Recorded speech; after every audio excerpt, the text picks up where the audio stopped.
What's up, y'all? It's your girl Danielle Swift, and I am out here in Frogtown.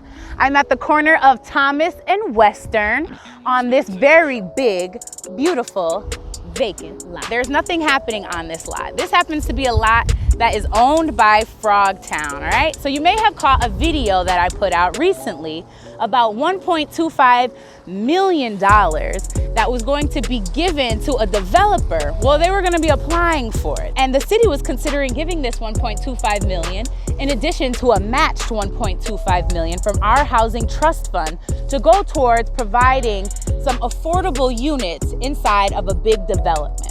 Now the thing is there is a calculation for what is deemed affordable. And they come in with this calculation giving us units that are projected rents at 60% of the area median income, which means they take the income of the 7-county metro, that means here in the Twin Cities and out in the suburbs, and then they find the median of what the income is, and they deem that affordable, 60% of whatever that median number is. Area median income for a family of 4 is coming in right around $100,000 per year. But in Frogtown, we know that a family of 4 is really more like $35,000 a year. So how can a unit at 60% possibly be considered affordable for the Frogtown community? It isn't. That's kind of the point. So here's the thing. When we talk about affordable housing, we go to the city, we talk about how can we get development that's really gonna serve and benefit the community that already exists in Frogtown and surrounding communities that are very similar. And they're always like, well, where's the money? We gotta find the money to be able to do these things. They have found $2.5 million that was going to be invested into a developer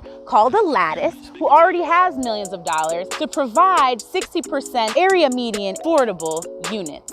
We don't want to see collective money that belongs to the community go towards a developer for them to sit there and pull in profit. We want to see that $2.5 million seeded back into community, right? So take, for example, this vacant lot. What we could do with something like this is encourage community ownership. What could we build here? Could we build a 4-plex? Maybe we could build an 8-plex. Maybe it's best to be a single-family home. What is our community saying that we need? And how can we really put that towards affordability? There is a model called a land trust. I don't know if you know about a land trust, but it's basically where community can own the land and someone purchases the house on top of it. And that method right there allows for some real affordability where people aren't paying more than 30% of their income, where we know that they aren't gonna be strapped for cash just to do the basic things like pay rent and get food for their family. So, how can we take this money from our housing trust fund, from our Met Council that's intended to make affordable housing and really shift it towards methods that will really affect community members where they're at? We talk about being in a housing crisis, and that's something that's happening across the entire nation. But who is really feeling the crisis? Who is really homeless? And will 60% of an area median income unit be able to provide them some relief from their crisis? It won't. So how can we get creative